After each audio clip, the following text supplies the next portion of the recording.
All right, so imagine this. A corporate battle so big, it wasn't just about money. It kind of like reshaped how Wall Street thought about deals, right?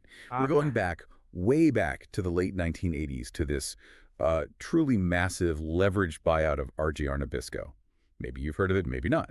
But the details, oh boy, are wilder than you think. What's really cool about this deep dive, I think, is the access. We have direct access, really, to all these, major players. I mean, we're talking interview excerpts straight from the source. Ross Johnson himself, Henry Kravis, like everyone who was in the room where it happened. It's like a rare peek behind the curtain. Totally. And our goal here isn't just to like bombard you with facts. We want to dissect this monster of a deal, find those like aha moments, the crazy twists, the wild turns, and explain why this thing still matters today. So let's start with Ross Johnson.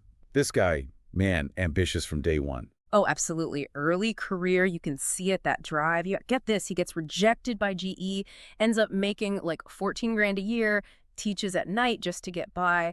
That kind of early struggle, it can really, I think, light a fire under someone, and it sure seems like it did for Johnson. Okay, so then there's Tony Peskett, right? At T. Eaton. This feels like a turning point for Johnson.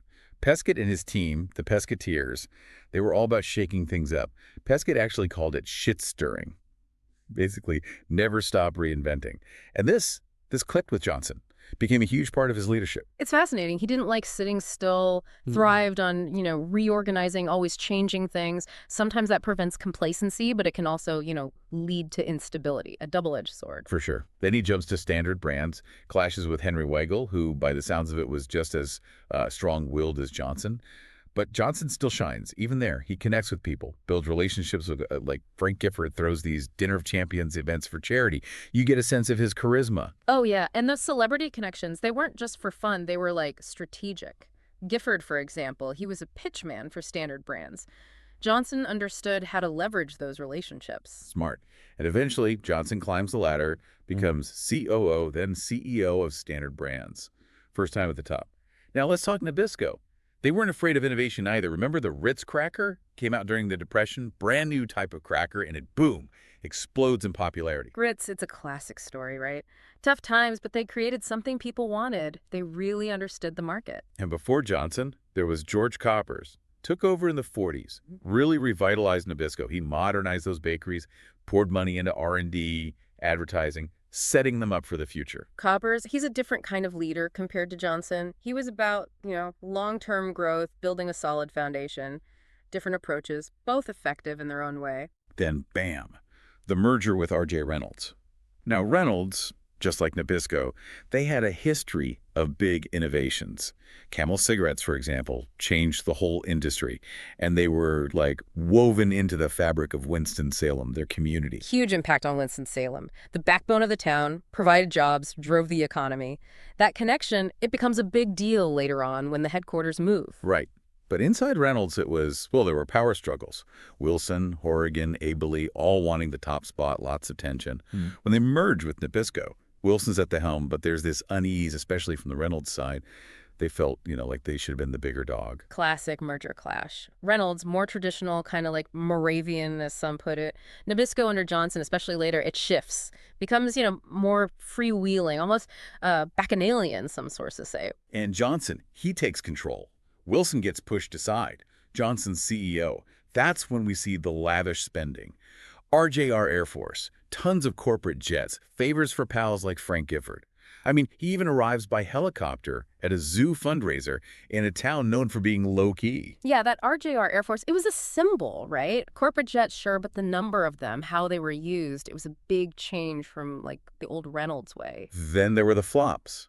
Project Alpha, this idea for a limited partnership, went nowhere.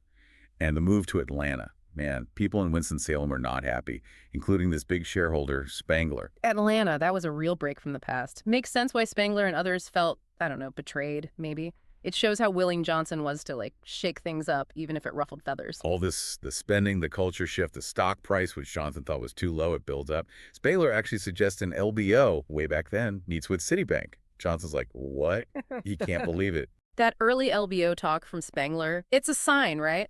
Some people connected to the company, they were thinking, maybe there's a better way to, like, create value for shareholders. Johnson wasn't ready to hear that. Okay, now enter Henry Kravis and KKR Kohlberg Kravis Roberts. Yeah. Kravis, interesting guy. His dad was a big influence, and even in business school, he's already working on Wall Street. He gets denied a chance to start an LBO group at Bear Stearns.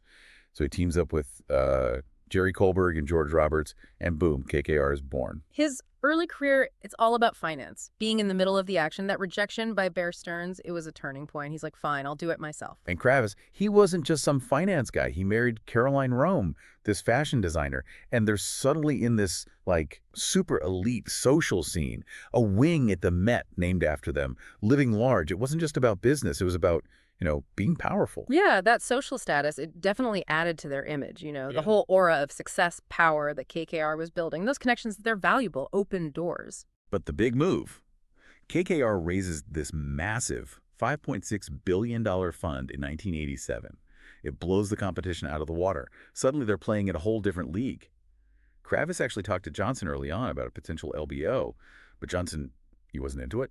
He didn't want to work for someone else. He was used to being the boss. $5.6 billion, that was game-changing. The era of huge LEOs, it started there. And Johnson, yeah, he wanted to be the one calling the shots. So picture this, right? Johnson's at RJR Nabisco. He thinks the stock price is too low, but the company's doing well. He even thinks about, like, teaming up with another food company. Meanwhile, Spangler's still pushing the LBO idea, talks to Citibank again. Johnson's not happy, but now he's a little worried too. He even talked to Jim Robinson about it. It's common, right? Stock price frustration. It makes you consider, like, big changes. Other food companies were doing well, and RJR wasn't keeping up. Spangler, he kept that LBO idea alive. And don't forget, all this is happening when Wall Street is going crazy with takeovers. After the '87 crash, everyone's looking for deals. RJR Nabisco, it was a prime target. Yeah, there was this feeling of, I don't know, risk and opportunity all mixed together. Companies that seemed undervalued, they were suddenly really attractive. Enter Shearson Lehman Hutton, Peter Cohen, he's running the show, ambitious guy. Tom Hill's their investment banker. They join up with Johnson, form this, the group. But here's the kicker. They thought no one else would bid. Big mistake. Talk about overconfidence, right? They didn't really get how competitive things were going to get. RJR Nabisco was a huge prize. And then, bam, Johnson casually mentions the LBO possibility. Wall Street explodes. Everyone at RJR's freaking out. Kravis, he sees his chance. Publicly offers $90 a share, a tender offer to buy the whole company. Johnson's unopposed plan out the window. Kravis, he moved fast. That $90 offer, it put Johnson and his group on the defensive. Suddenly, they had a real fight on their hands. And then, oh boy, it gets even crazier. Salomon Brothers jumps in, led by Bill Strong and John Gutfreund. Then Ted Forsman, who didn't like using junk bonds, those risky high-yield debts. He had history with Kravis, too, from a deal involving Duracell. Even First Boston makes a play. With this, like, unusual restructuring idea, it was a total free-for-all. Salomon Brothers, they had the money, and their entry, it made it clear this was serious. Forsman, he was different. No junk bonds. That appealed to, like, the more cautious investors or maybe a board worried about too much debt. First Boston, they were trying to keep RJR public, just, restructured. A lot of options on the table. Bidding war is on. Offers flying back and forth. The board at RJR, they're under pressure. Each group, they've got their own internal drama. Shearson versus Salomon, Forsman not wanting too much debt. Advisors, guys like Steve Goldstone and Bruce Wasserstein, they're working nonstop. Secret meetings, alliances changing. Johnson talking to Kravis, then Forsman. It was crazy. It was like a high-stakes chess match, All these personalities, egos, different goals within each group, it could all fallen apart. Those advisors, they were crucial, keeping things together. And speaking of egos and goals, remember that management agreement? Johnson and his team, they wanted a deal that would make them, like, insanely rich. Yeah. Billions. Even some in Johnson's group were worried. Jim Robinson, he thought it looked bad. Gutfreund at Salomon called it unseemly. Yeah, that agreement, it caused a lot of problems. People were like, hang on, are they just looking out for themselves? It definitely hurt Johnson's image. Finally, the end game. Final bids. Lots of rounds, last-minute increases, pressures through the roof. The board, led by Charlie Hugel, they got to decide. They're looking at the money, the bad... Remember that Time magazine cover with Johnson on it? Oh, yeah, that Time cover, it didn't help. Painted a certain picture of Johnson that probably didn't sit well with the board. They had a tough choice. Money versus the future of the company, their own reputations. So the bids. Yeah. KKR, $109 a share. The management group, $108. Basically a tie. Board goes with KKR. Biggest LBO in history at the time. It was close, man. The board choosing KKR, even with the slightly lower bid, it tells you something. Maybe they trusted KKR more. Maybe they didn't like that management agreement. It was a nail biter. Aftermath? Well, bondholders, Metropolitan Life, Hartford Insurance, they sued.